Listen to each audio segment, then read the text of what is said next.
your hosts, Kiana Wilberg and Fariza Hanif, as they dive deep into the heart of topical issues. Hi there. Welcome to this week's episode of Starting Point. I am your host, Kiana Wilberg, and I'm joined by co host Ms. Fariza Hanif. Today, we place the spotlight on major developments in the agriculture industry. And who better to share insights on all of this than the man who sits at the helm of the sector, the Honorable Minister of Agriculture, Zulfikar Mustapha. Minister, welcome to the podcast. Thank you for taking the time to be here. Thank you. Good morning to your viewers out there, and I'm happy that you invited me on your program here this morning. Minister, we want to start off today's podcast a bit differently. We want to take a trip down memory lane. For the younger generation, they may not know that you actually entered the agriculture sector fighting for its development and the rights of workers since 1989. And the realities at that time, I'm sure that they looked different to what we see today. So can you share some insights with us on what obtained back then? So, first of all, I think it's important that the young people today knew what was happening in our country pre-1992, because we have a whole generation that was born and grew up from 1992 to 2015, that one period, if you categorize it like that. And then we had a period between 2015 to 2020, and then from 2020 beyond. But life in our country pre-92 was very difficult. As a youngster growing up, we had a lot of things that were taken for granted by Caribbean young people that was denied us in Guyana. Things that, basic things, for example, chalk to write on this chalkboard in school was scarce. You had to, sometimes life was so difficult that your parents didn't afford to give you traveling allowances to go to school. Yeah, sometimes you had to trek it, walk it, distance. During my time at school, I was a member of the National Students' Council. That was an arm of the Progressive Youth Organization, a students' arm that we used to agitate and see that conditions of the school in school were good and things like that. But I think because of our activity and because of our activism, in my school that I attended, the Quarantine Comprehensive Secondary School, and we were leading the entire central quarantine area. And I have had my colleague, Dr. Franco Antoni, is one of my colleagues. We joined together in 1979 as a young students in the political arena. And we joined it to agitate for better condition for students in school. For example, textbooks, exercise books, those things that we are taking for granted now, or students are taking for granted now, were denied us. We had to find those things. Our parents had to ensure that we find those things for the students at that time. And life was very difficult because there was a scarcity not only of the conditions were bad, but there was a scarcity of basic food items. Things that young people today are taking for granted. For example, basic food items, flours, split peas, sardine, those things were banned. And as young people growing up, we were denied those things. We had to make use of the local things that we grew in our country at that time. So generally, the young people today, when they look at what we are enjoying today, the benefit and facilities and all those opportunities that are coming our way, our young people ways today, those things were denied. We were very, very far away from those things during the period of the 80s, coming to the closer to 90. So life in those times were very difficult for us. And in the agriculture sector, it was worse because farmers, there were no subsidies, there was no help for the farming sector in our country, the agriculture sector in our country. For example, one of the main industry in our country at that time was sugar. Sugar there was the largest revenue earner for us in our country. But the sugar workers were denied a lot of basic fundamental rights. They have to they struck for months, sometimes for basic payments. So today, when we are seeing that these things, what workers are enjoying, I think that now we have to look back from where we came. We have to educate the young people. What were life before 1992? They never knew what was happening in our country. Infrastructure, we have dilapidated infrastructure in the entire country. I think that when the sugar industry was nationalized in 1977. Bookers used to build these schemes. And those schemes that Bookers built at that time, they were concrete paved road. But besides that, the government of the day during that time never built another road. You had mud roads or mud dams all across this country. At that time, you don't have potable water in your home. You have to go trek miles to fetch potable water. As a youngster growing up, we used to take our bath in the canals, right? At that time, that was life. Today, people don't want the water in the canal to touch their hand, right? But we used to not only swim and enjoy ourselves, but we used to, before we go to school, we used to go to the canal to take our bath in the morning and come back home. Used to use the canal water to wash your clothes. The only thing you used to use potable water for cooking and drinking. All the other basic things you use the canal water for. So life has been transformed tremendously in our country today when you look from where we came. And sometimes we are taking those things for granted. And we are seeing people coming on the scene now, making all kinds of commitment and promises to young people, promising them the moon and the stars. And whilst they are making those promises, we saw what happened from 2015 to 2020 in our country, because we have seen development.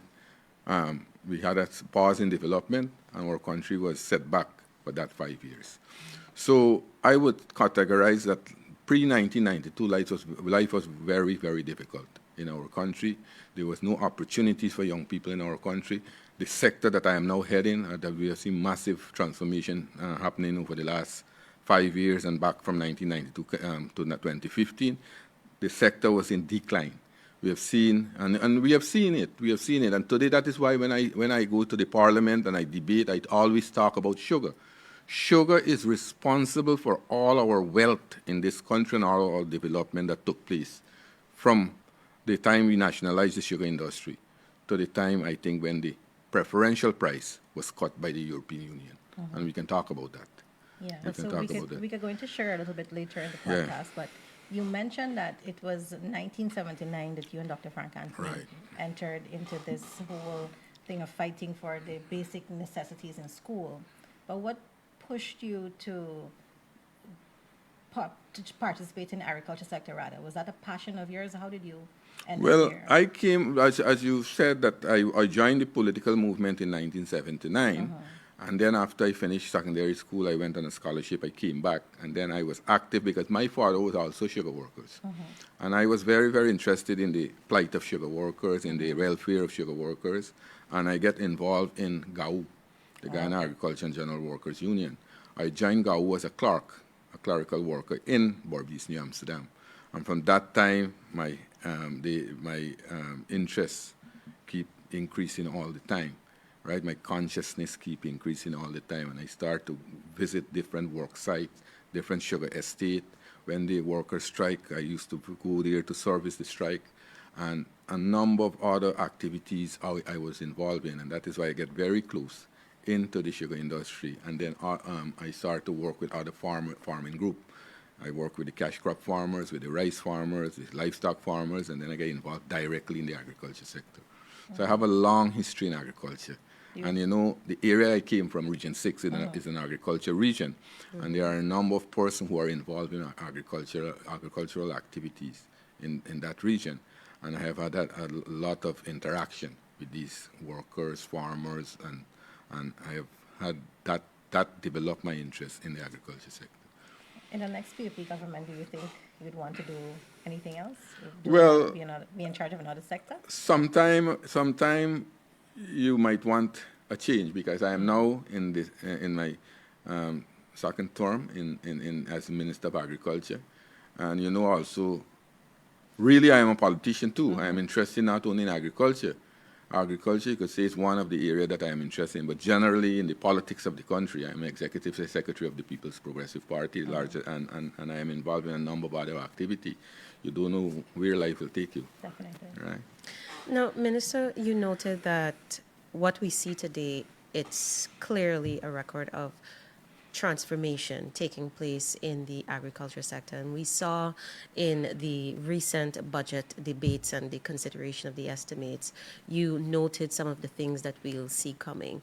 But even as you made mention of some of the projects we can expect to see, you still received some criticism from the political opposition. We're curious, is there anything you heard that made you say, okay, this is worth taking into advisement or under consideration?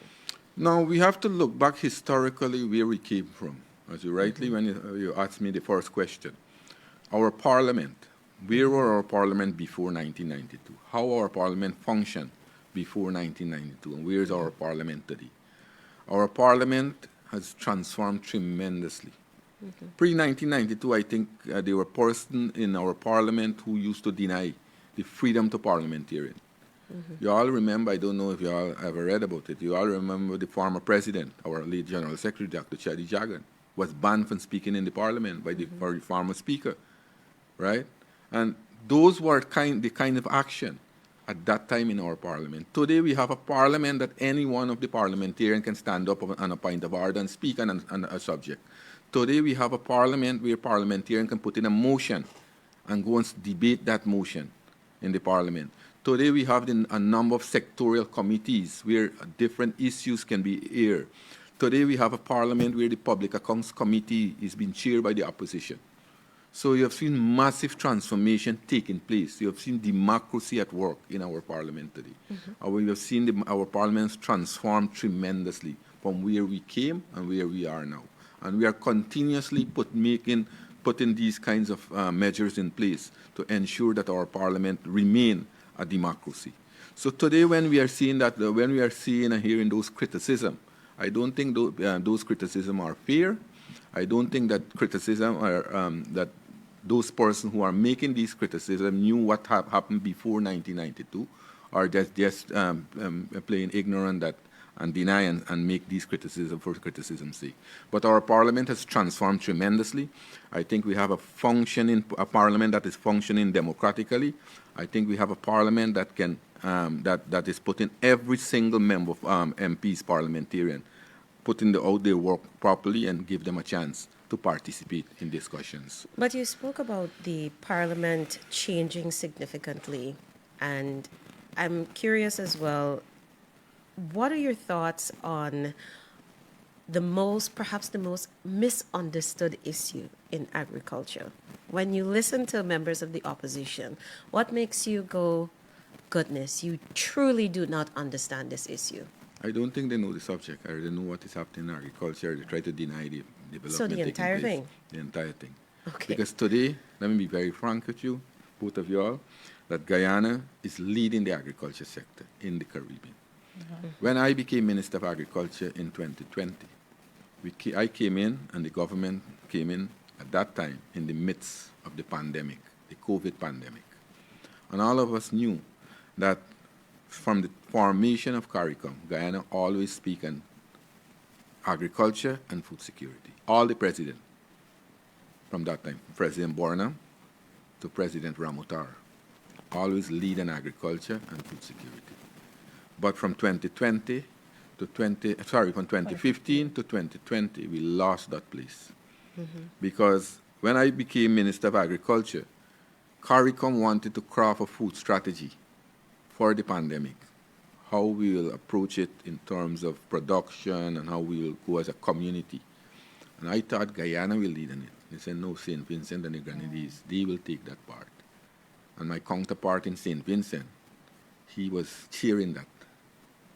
That was the state of our agriculture sector and Guyana's position in CARICOM. Today, what we see, President Ali have retook that position when we attended that first head of government meeting in Belize. I accompanied him at that meeting. But he hasn't only taken up back responsibility for agriculture and food security. He have developed strategy now. For the first time in the history of CARICOM, we see the political will for CARICOM to adopt those strategies that was put forward by the President Ali. We saw President Ali put forward the position of reducing the food import bill by 25%, And we have moved significantly in reducing that bill. But I think the naysayers and doomsayers in Guyana would not want to recognize that. Guyana's role today in CARICOM, as I said, as the leader, I am chairing the Ministerial Task Force on Food Production and Food Strategy in CARICOM. Whatever we put forward, and I am not saying that, I am just saying this because I want to see that Guyana is doing it, but whatever we put, or the strategy that we put forward, we never have questions from the Caribbean, or my counterpart from the Caribbean. They always adapt the strategy, and they knew that Guyana, without Guyana, they cannot achieve this reduction of the food import bill. So they trust our leadership. They trust our leadership, and they're looking forward for us to build the capacity in their country. As a matter of fact, in places like Barbados, Barbados' economy was built on tourism. Now they are now embracing agriculture. I have already sent our technical officers in Barbados to help them to transform their agriculture sector. Trinidad and Tobago, I helped to resuscitate the rice industry in Trinidad and Tobago now. Last year they produced for the first time, they started to produce back the rice. I am helping them to develop their coconut industry. Places like Grenada, Antigua, St. Lucia, all those areas our technical officers went, and we built shade house for them. We are now looking for the Prime Minister the Prime Minister of Grenada came to Guyana. He asked me, he wants me to go back to Grenada to look and help, see how we can help them there again. Mr. Komal Singh said that he met with Prime Minister Motley just before the election. And he was making a little joke, right, light aside. He said, "Why you are in demand?" That Prime Minister Motley said, as soon as the election finishes, he wants you to go to Barbados to help see what you can do there.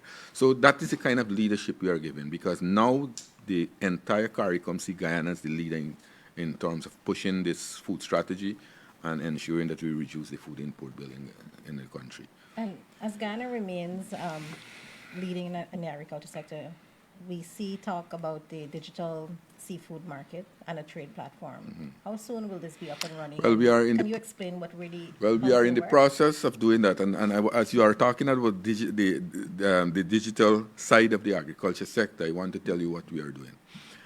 In 1 week from now, in another week from now, I will be launching an app where anyone can go on that app and get all the information on agriculture. Right? So you're getting the weather forecast, you're getting the area where you can, if you put from NARI, you get all the soil map in our country. So if you go into Blackbush Polder, it will tell you what kind of crop can grow in Blackbush Polder. You go to Linden, and that will happen. You will see different area, what are the type of crop you should plant to get better market for it. So all the information that related to agriculture will be in one app. And that will be, everybody can get that, right? So that is the first one we digitalize. The next one, we are building a data center and a situation room. That data center, I am hoping by March, the President should commission that data center. And that data center would not be only for Guyana, but the entire Caribbean. We will have one center like that in the entire Caribbean and Latin America, in Costa Rica, where ICA has its headquarters. We went there, and the President saw it, and he said that we should build one in Guyana. We are about 75% completed already. So we hopefully by March, we can commission that. You will have the weather for the entire region. You'll have what kind of crop you could plant in various countries. You'll have the what type of soils exist in these countries, and number of information, right? So, and then you just talk about the digital market for the fishing industry. That will help us tremendously, help fisher folks, because fisher folks today, in the fishing industry, like other agriculture sector, farmers don't take technology seriously. Right. They want to do things how they used to do it before, how their foreparents used to do things. So we want to change that concept. We want to change that culture. And if you look over the last 2-3 years, we have now started to develop a number of facilities for these fisher folks. This is one that you mentioned, Fariza. But besides that, we have now transforming all the landing sites and wharf across this country. We have purchased these tracking devices that we place on vessels, so when they go out there and they encounter difficulties, we can know which part and track them in the sea and get them back safely to land. That was another initiative that we launched when I became Minister of Agriculture. So we have over 500 vessels now have these tracking devices on it, and we have a central station that can monitor these vessels. Now that digital platform that you spoke about, that we'll launch it. I will launch it by the end of March. Hopefully that we can get all the landing sites in this digital platform that we talk about. We call it the PAM platform, the digital PAM platform, and they now will have these information. But what we have to do also, we will not only launch these facility, but we are doing a number of training, because these people need a lot of training. So what I am doing now, I am working closely with all the Fisher Folks organization, because I now resuscitate back the Fisher Folks organization. We have representatives from various areas across the country, and I'm working with them to ensure that we have a list and we have a database of all Fisher Folks. You know, the fishing industry is very fluid. People come here, work for a month, and leave. We want to change that concept and culture too, because that is why we want to make it a more permanent job in the fishing industry. That is why we are bringing these facilities. So that is in our budget. We already put out the advertisement. I am hoping that as long as it's awarded to a competitive bidder, we can move the process forward. Minister, you told us about what's big on the digital front. What's big on infrastructure that's coming for 2026? Well, there are lots, because when you look at the budget in the agriculture sector, in 2015, the agriculture budget was $18.5 billion. When I became Minister of Agriculture, the budget went down to $13 billion. So instead of increasing it, it went down. Today, the agriculture budget is $113.2 billion. Last year, it was $104.6 billion. So you could see the increases over the years. And that is why we are seeing the transformation that have taken place in the agriculture sector. We have moved, for example, we know for a fact that sectors like the sugar sector need more work, but we are not giving up the sugar sector. That is why this year you have a $13.4 billion we'll put back in sugar. But we have seen an increase of 26% increases from last year to this year's production. But we are looking at management, because people like the Pandays, who now is in the opposition, those persons were in charge for the agriculture. He was the agriculture director of Gaisuku, and today he's on the opposite side criticizing what is happening in Gaisuku. But after he left, we have seen an increase of 25% production increase. So something better is happening in Gaisuku by the time or without him, or without his presence in Gaisuku. What we are doing now, we are looking to revamp and restructure the management system in Gaisuku. We are looking also to do a massive rehabilitation of the factories. We are changing in the turbines, we are changing in the rollers so that we can get better extraction rate. And we'll continue the mechanization of Gaisuku, because there are problems too with labor. With the opportunities taking place that we have now in Guyana, people have different and more opportunities to go different places. So they are not working 6 days in the sugar industry. They might work 2 or 3 days. And that is why it's important that we mechanize Gaisuku so that we could use more machine to plant and cut the canes. So we already mechanized 41% of the cultivations. And I am hoping that this year we can increase that to 50 and continue it. So as long as we mechanize the industry, I think we'll have better harvesting, we'll have better cane extraction coming out from the estate, and we'll have more faster transportation system to the factory. See, the cane, when you cut the canes and you don't take it early to the factory, it deteriorates. And when it deteriorates, it gets serious problems, and the sucrose drop, and you get less sugar. So we are working on that. But when you look at the infrastructure that will happen right now, we are doing the Hope Light canals. We are doing these high-level canals in Region 6 and Region 5 and 6. We are doing approximately 5 of those canals. We'll drain the water directly from the backlands right onto the Atlantic without putting stress in the cultivation and the draining, the housing area or the house in canal water. Then we are doing almost 63 sluices across the country. We'll be purchasing 40 new pumps this year. 40 new pumps will be purchased this year to ensure that we put these pumps in vulnerable areas. You know for a fact that now climate change is real in these parts of the hemisphere, and we are seeing serious problem whenever we have heavy rainfall. We are now on what we'll be doing a number of irrigation canals. These irrigation canals will give fresh water to the farmers. So all these infrastructure, but the most important thing we'll be looking at also, because there are serious problems in people transporting their produce out to the market and out to the coast. So we'll be doing a number of farm-to-market roads, right, to build these farm-to-market roads so that farmers can have better access to these areas. So this year, the $113.2 billion, we'll see massive transformation in the agriculture sector. We'll see thousands of rods of canal being cleared. We'll see new canals being rehabilitated. We'll see over 100 acres of land, new land come on stream. Now we'll look at to increase rice production, go into livestock production, and also cash crop production. Because what we are doing, we know we are building a food hub at Yarrow Cabra. Only yesterday, the President spoke about it at the energy conference, that Bloomberg Green they are now involved in building this food hub. But we have to now produce, because this food hub will use as a catalyst for us to transform the agriculture sector in Guyana, because we will be taking in the slack that will be created by the reduction of the 25% that we want in the Caribbean. So we are looking to produce almost every single agriculture commodities to supply and to also produce for our country. That is why we have moved from the traditional areas. The rice production has increased tremendously. In 2024, for the first time, we have surpassed the 700,000 ton mark. So we produced 725,000 tons of rice in 2024. In 2025, people were saying that we might not meet that target again. And we just beat everyone's expectation. We produced 810,000 tons in 2025.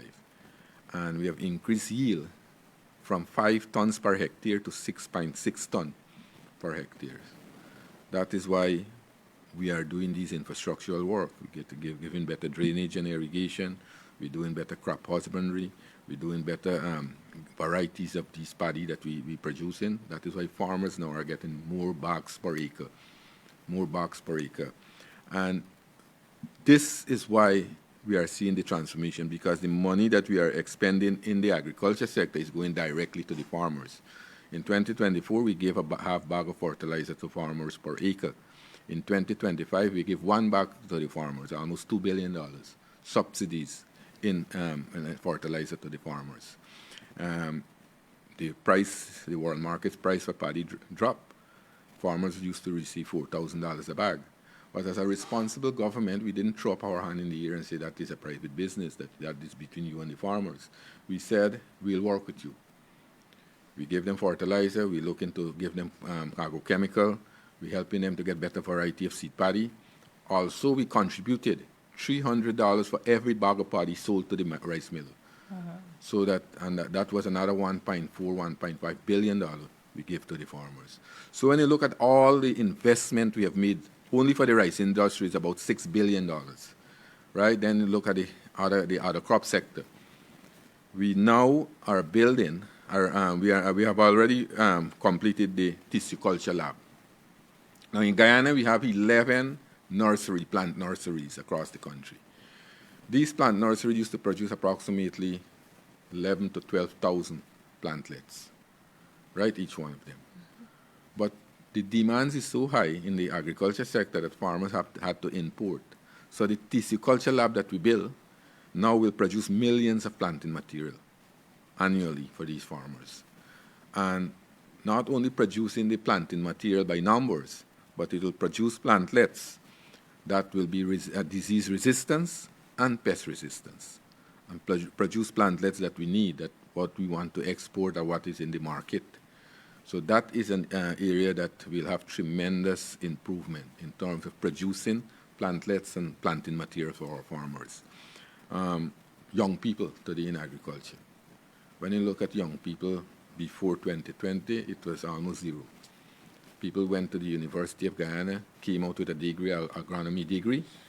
They went to the Guyana School of Agriculture, came out with a diploma, and they were doing clerical work. So the president asked, let us look at the young people seriously and consider, see how we can work with them. He came up with a novel idea and said that, look, let's form a company and target these young people. We formed the company, the Agriculture Innovation Entrepreneurship Program. We have over 300 young people now who are shareholders in that company. They have these shade houses across the country, and they are now owners, shareholders in the company. At the end of the year, they receive dividend from the profit. But besides that, those persons who would have studied in the Guyana School of Agriculture, the University of Guyana, are making a living now in agriculture. They are now doing their own business in the agriculture sector. So that shows a transformation. And we have a rules in agriculture that all new projects must include 35% young people and women. Right? So we're targeting these groups to ensure that, you see, agriculture, for young people, agriculture is not a job that they see it as a sexy job, so to speak. They see agriculture as a menial job, job that can do physical activity you have to go and do, but they don't know the importance of agriculture. And that is the kind of education we are working with the young people. That is why we are seeing this transformation. We build almost thousands of shade houses across this country, but young people don't want to work, do the hard physical labor. That is why we are modernizing the sector, so that the sector, what one person can do now, before time you had 10, 12 persons had to do it. So that is the kind of way we are transforming the agriculture sector. We have these hydroponics facilities across the country. We have the largest hydroponics farm in the Caribbean, here in Guyana, at Mandripo.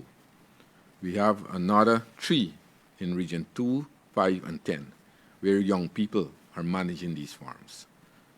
So a lot of young people today, and professional young people, are involved in agriculture, people who are working in the public sector.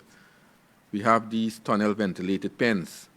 We have these young people. We have a number of groups now are working with us, and they will be owner. The government has facilitated the construction of these tunnel houses. We have had stand guarantor at the bank for them. We have helped them. We have also put in funds. We are constructing 13 of those tunnel ventilated pens now. Each one of them have a capacity of 40,000 birds every 6 weeks, right? And hopefully by the first quarter of 2025, 9 will be completed. Imagine you have 30, 40 young people for one tunnel ventilated house. 9 of those 30, right? So the point I'm trying to make is that these people now will be owner, and they will earn a lot of money coming out of these ventures. So that is the kind of opportunities we are building for young people. For the women, we have a number of projects. We have the Cut Roast project at Mandripo, where women now are helping themselves with that, and especially single women. We have the Black Belly Sheep project, where we give a number of young women these ewes and rams that they are now helping us to create that brand that we want to create. We have a number of the Black Giant program that we have. Over 120,000 Black Giant were distributed across the country to the various groups. So all these programs are in the agriculture sector that we are targeting these young people and the women. So we are not working only with male, and agriculture today in Guyana is not a male-dominated job anymore. You are seeing the transformation. And what we are doing in Guyana, our Caribbean sisters now are looking at what we are doing, helping, and then they want us to go in their country to help them to propagate those things and build capacity in those areas. But it's a lot can be unpacked from what you said. So many programs, initiatives under your leadership. But I want to bring you back to Gaisuku. You spoke extensively about the mechanization and modernization of Gaisuku. But there's a third aspect, and it has to do with diversification. And it's a huge plan that you and the president have in terms of letting Gaisuku move beyond sugar production, like cassava, rice, Where are we with that? So first of all, I was looking at Gaisuku, and the president giving the direction that we must move to diversify Gaisuku, and we are working to do that. But right now, we are looking to do more value-added production in Gaisuku. You know, Gaisuku is an industry that produces a lot of bulk sugar. Now, we'll be having a refinery in Guyana, at Wales, private sector building a refinery. So Gaisuku will have ready market there for the sugar, that one. And the other thing is that Gaisuku now are doing a lot of package, these small package sugar that are in the hospitality industry. I am looking at the other part of Gaisuku that you just mentioned because there are a lot of land. We have a lot of interest. People come in talk about the same thing that you mentioned about cassava, doing other crops. But I am not rushing to that as yet because I want Gaisuku to settle on the production of sugar, but the sugar production must be competitive, must be profitable. That is why they developed the 5-year strategic plan from 2025 to 2030. I am hoping that that plan will take Gaisuku to profitability, reduce costs of production. That's the first thing we have to do in Gaisuku, reduce the cost of production. We have to cut all the waste and ensure that we run Gaisuku in a way that it can come back to profitability. And that is what I am working with Gaisuku and working with the board to do, but that is still on the card to diversify production, not only sugar, because if you look around the world now, people are substituting a lot for sugar because we don't use sugar. Health-wise, it's not good, right? And people are moving away. So we have to also, but Gaisuku is important for us, and not for us, for the country. When I mean us, people feel that Gaisuku is important for the PPP. I am not in that. Gaisuku is important for the country. It's the largest single employer, not up to date. Gaisuku go beyond their employees' benefit. They also provide social services in the communities. For example, they provide primary health care, they provide drainage and irrigation, they provide sporting facilities, and everybody in the community enjoy it. Besides that, you have the spin-off effect. When Gaisuku closed at Rosal or Wales or Enmore or Skeldon, the entire village economy died a sudden death. Today, you're seeing back life in places like Rosal Kanji, right? When the sugar worker worked, the shopkeeper got business, the seamstress got business, the taxi driver got business. So Gaisuku is too important for us to do away with. We will continue to work to ensure that we bring back Gaisuku to profitability. Do you think Gaisuku has a management problem? Well, we are looking at that seriously, and we have to ensure that we we restructure the management system in Gaisuku, and we have Gaisuku managers to concentrate on their primary tasks. That's the most important thing we have to do. Take on their responsibility seriously. Ensure that they provide leadership at that level to reduce all the waste in Gaisuku. Minister, another big aspect of the portfolio is rice. We've seen with the record production that rice is truly king in the portfolio. And one of the concerns is the price on the global markets. Even with that type of environment, the government has not taken this position to say, let's shrink, but rather expand. Let's continue to expand the production. What's fueling that decision? So that takes me back right on to Farida's question just now about diversification too and value added. So we can't only sell the rice, just produce the rice and sell it. We have to also go into value added production in rice, and we are looking at that cereal production. We have to go to